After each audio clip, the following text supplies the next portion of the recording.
Friends, mobile எல்லாருமே use பண்ணுவோம். Mobile இருந்தா அந்த பவர் பட்டன் இருக்கும் அப்படிதானே. இது என்னப்பா பவர் பட்டன் இல்லாம மொபைல் எப்படி யூஸ் பண்ணணும் அப்படின்னு கேக்குறீங்கன்னா, இந்த தகவல் உங்களுக்கு தான். இன்னைக்கு இந்த வீடியோல இந்த பவர் பட்டன்ல இருக்கக்கூடிய ரொம்ப அத்தியாவசியமான இம்பார்ட்டன்ட் ட்ரிக்கை பத்தி இந்த வீடியோல பார்க்க போறோம். அது என்னன்னு தெரிஞ்சிருக்கு இந்த வீடியோ நீங்க ஸ்கிப் பண்ணாம ஃபுல்லா பாத்துக்க அப்புறம் இந்த தகவலை நீங்க தெரிஞ்சுப்பீங்க. விலை கொடுத்து வாங்கின மொபைல்ல. அதனால உங்களை மாதிரி உங்க நண்பர்கள் தெரியப்படுத்துறதுக்கு இந்த வீடியோ கூட லைக் பட்டன் ஒரு தட்டிக்கிட்டு பக்கத்துல கூட ஷேர் பட்டனை கிளிக் செஞ்சு உங்களோட வாட்ஸ்அப் குரூப் மற்றும் ஃபேஸ்புக் நண்பர்கள் கூட ஷேர் பண்ணி விட்டுருங்க.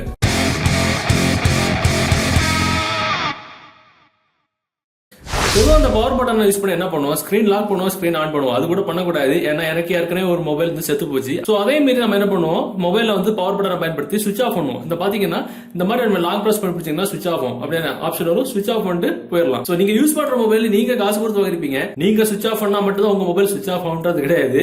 உங்களை தவிர வேற யாரு சுவிச் ஆஃப் பண்ணாலும், அதாவது switch off button long press பண்ணி பிடிச்சா சுவிச் ஆஃப் பண்ற ஆப்ஷன் யார் வேணாலும் சுவிச் ஆஃப் பண்ணிட்டு கொண்டு போயிடலாம். சொல்றது புரியும்னு நினைக்கிறேன். ஒரு இடத்துக்கு போறோம், ஒரு ஃபங்க்ஷனுக்கு போறோம், ஒரு கிரௌடான ஏரியால நம்ம மொபைல் நம்ம தெரியாம யாராவது எடுத்துட்டாங்க அப்படின்னா டெஃபினட்டா மொபைல் இந்த மாதிரி ஏதாவது ஸ்கிரீன் லாக் போட்டிருக்கோம். ஸ்கிரீன் லாக் பண்ற பாஸ்வேர்டு, அதாவது அன்லாக் பண்ற பாஸ்வேர்டு நமக்கு தான் தெரியும். சோ பாஸ்வேர்டு நமக்கு தெரியும்னால மொபைல் எடுத்தவங்களுக்கு பாஸ்வேர்டு தெரியாதனால மொபைல் என்ன பண்ணுவாங்க, சுவிச் ஆஃப் பண்ண ட்ரை பண்ணுவாங்க. இந்த மாதிரி லாங் பிரஸ் பண்ணி பிடிச்சிட்டு ஆட்டோமேட்டிக்கா சுவிச் ஆஃப் பண்ணிட்டு போயிருவாங்க. சோ இப்போ நம்ம மொபைல நாம நினைச்சா மட்டும் தான் சுவிச் ஆஃப் பண்ற மாதிரி அப்படி நம்ம செட் பண்ணிக்கலாம் அப்படின்றதான் இந்த தகவல். சோ இப்போ நம்ம ஒரு ட்ரிக் பண்ணிக்கலாம். இப்போ அந்த ட்ரிக் பண்ணதுக்கு அப்புறம் நம்ம மொபைல் இந்த மாதிரி ஸ்கிரீன் லாக் இருக்கு, நம்ம மொபைல் நமக்கு தெரியாம யாராவது எடுத்திருக்காங்க அப்படின்னா முதல்ல என்ன பண்ணுவாங்க, இந்த மாதிரி ஓபன் பண்ணி பார்ப்பாங்க.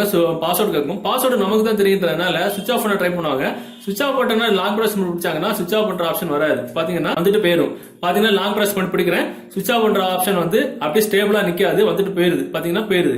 சோ இந்த மாதிரி நம்ம மொபைல்ல நாம நினைச்சா மட்டும் தான் சுவிச் ஆஃப் பண்ற மாதிரி அப்படின்னா செட் பண்ணிக்கலாம் அப்படின்றது அந்த தகவல். சோ இதுக்கு ஒரு அப்ளிகேஷன் தேவைப்படும். அந்த அப்ளிகேஷன் டவுன்லோட் பண்ணி நீங்க பார்த்துட்டு இருக்க இந்த யூடியூப் வீடியோக்கு கீழே டிஸ்கிரிப்ஷன்ல அதுல இருந்து டவுன்லோட் பண்ணிடுங்க. டவுன்லோட் பண்ணி நீங்க ஓபன் பண்ணீங்க அப்படின்னா உங்களுக்கு இந்த மாதிரி ஆப்ஷன் வரும். சோ இதுல பெருசா சொல்றதுக்கு ஒரு ஆப்ஷனுமே கிடையாது. மேல பாத்தீங்கன்னா இந்த ஆப்ஷன் ஆஃப்ல இருக்கும். நீங்க என்ன பண்ணிக்கலாம், டவுன்லோட் பண்ணிட்டு ஆன் மட்டும் பண்ணிட்டீங்கன்னா போதும், மேட்ரு ஓவர். இதுக்கப்புறம் வேற எதுவுமே பண்ண வேண்டாம். இதுக்கப்புறம் நம்ம மொபைல் இந்த மாதிரி வந்து ஸ்கிரீன் லாக்ல இருக்கு அப்படின்னா நமக்கு தெரியாம நம்ம மொபைல் யாராவது சுவிச் ஆஃப் பண்ண ட்ரை பண்ணாங்க, என்ன பண்ணுவாங்க, இப்படி ஓபன் பண்ணுவாங்க, லாக் கேட்கும். சோ லாக் தெரியாதனால சுவிச் ஆஃப் பண்ண ட்ரை பண்ணுவாங்க. சுவிச் ஆஃப் பண்ற ஆப்ஷன் வராது, வந்துட்டு ஆட்டோமேட்டிக்கா போயிருது. பாத்தீங்கன்னா ஆட்டோமேட்டிக்கா வந்துட்டு போயிருது. சோ இப்படி நம்ம செஞ்சு வைக்கிறது நம்ம மொபைலுக்கு பக்கா சேஃப்டியும் கூட. சோ இந்த தகவல் இந்த வீடியோ நீங்க பாத்துட்டு இருக்கீங்க அப்படின்னா டெஃபினட்டா அந்த ட்ரிக் உங்க மொபைல் நீங்க இப்பவே செஞ்சு வைங்க. இது நமக்கு தேவையில்லையாப்பா அப்படின்னு நீங்க நினைக்கிறீங்கன்னா நாளைக்கு தேவைப்படும் போது கிடைக்காது. சோ அதனால இந்த வீடியோ தகவல் உங்களுக்கு பிடிச்ச மாதிரி உங்க நண்பர்களுக்கு தெரியப்படுத்துறதுக்கு டெஃபினட்டா இந்த வீடியோ உங்கள்ட்ட வாட்ஸ்அப் குரூப் மற்றும் ஃபேஸ்புக் நண்பர்களோட ஷேர் பண்ணுங்க. மீண்டும் ஒரு நல்ல தகவல் கண்டிப்பா மீட் பண்ணிக்கலாம். அது வரைக்கும் பை பாய்.